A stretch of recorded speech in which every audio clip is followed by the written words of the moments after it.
14, 15,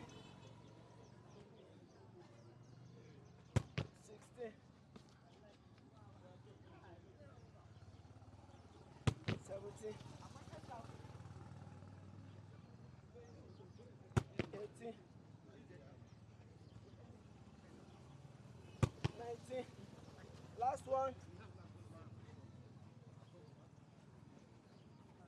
20. I said, Yeah. Let's go. Hey, what was called me? Hey, abandon. So I'm very short away. So let's go.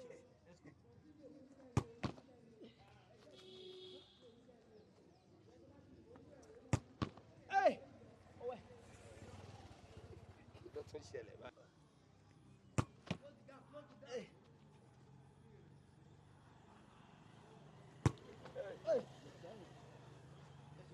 Different possible.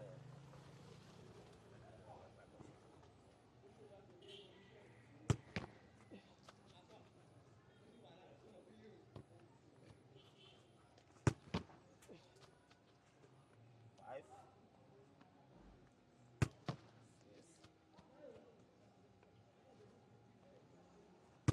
Hey.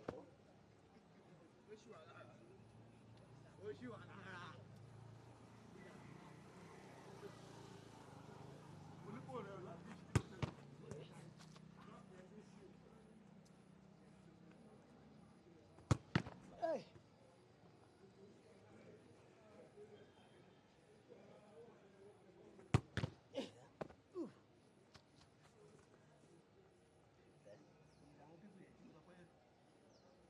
Play match.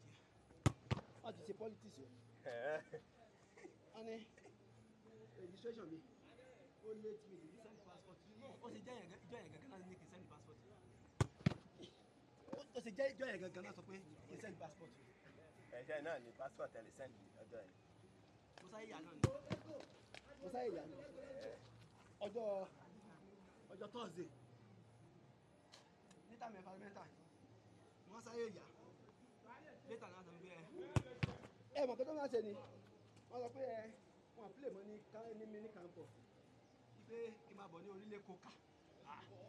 Ẹgbẹ́ mi ò lè wá sí Coca o. Hey! Góòlù máa ń gbọ́.